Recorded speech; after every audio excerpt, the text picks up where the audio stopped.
Yo mga idol, kamusta? Sports Talk PH nga pala. Ang mga bigating laban, pag-usapan natin yan mga idol. Ngunit bago ang lahat ay huwag kakalimutang mag-subscribe at i-click ang notification bell button for more sports talk. So kanina nga lamang po ay naganap na ang official and final weigh-in para sa bigating bakbakan sa pagitan ng current WBA Junior Welterweight World Champion Rolando Romero at ng bata ng Emperor Promotions na si Pitbull Isaac Cruz. Tumimbang si Pitbull ng 138.8 pounds, habang si Romero naman ay 139.6 pounds. At dahil parehong pasok ang kanilang mga timbang sa 140 pound limit ng Junior Welterweight Division, kaya naman tuloy na ang kanilang world title fight bukas. Susubukan ni Pitbull na maging isang ganap na world champion, habang si Romero naman ay susubukang depensahan ang kanyang pinanghahawakan na titulo. Naging mainit ang dalawa sa final face-off, kung saan panay palitan ng maiinit na salita ang isa't isa.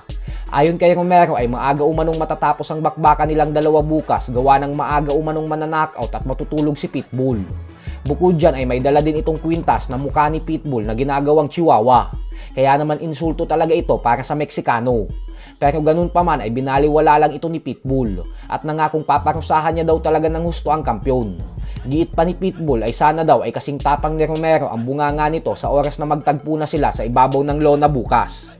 Sa kabilang banda naman mga idol ay naganap na din ang official and final weigh-in para sa main event bukas sa pagitan ng current undefeated and WBO Junior Middleweight World Champion Tim Tszyu at ng higanteng challenger nito na si Sebastian Fundora.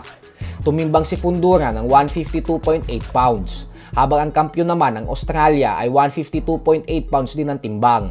Parehong pasok sa 154 pound limit ng Junior Middleweight Division, kaya naman tuloy na din ang kanilang sagupaan bukas. Walang angasan sa pagitan ng dalawa, at bagkos nire-respeto talaga nila ng husto ang isa't isa. Bukod sa WBO belt ni Tim Tszyu, ay nakataya din po sa laban na ito ang bakanteng WBC Junior Middleweight World Title belt. Kaya naman magiging isang ganap na Unified World Champion ang mananalo bukas. Ayon kay Tim Tszyu ay nang ma-injured ang original na kalaban niya na si Kit One-Time Thurman, ay hindi daw talaga siya nag-isip na ikansela ang event na ito. At bagko sinabi niya daw agad na ilaban sa kanya ang pinakamalakas na pwedeng kapalit ni Thurman. Isang patunay lang daw ito na kabilang siya sa mga old school fighters na matatapang talaga. At hindi daw siya katulad ng karamihang boksingero ngayon na puro kaduwagan lang ang ipinapakita sa mga tao at matatapang lang sa social media. Samantala, bago po ng mga bigating bakbakan bukas, ay abangan po muna natin ang mga bigating laban mamaya. Huwag po natin kakalimutan na nakatakdang magtuos ang maangas na Amerikanong si Elijah Pierce at ang pambato nating prospect na si Arthur Villanueva sa isang 10-rounder fight sa Atlanta, Georgia, USA.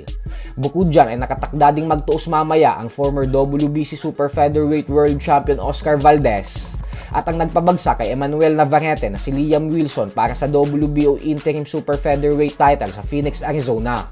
Kaya naman wag po natin papalampasin ang mga yan.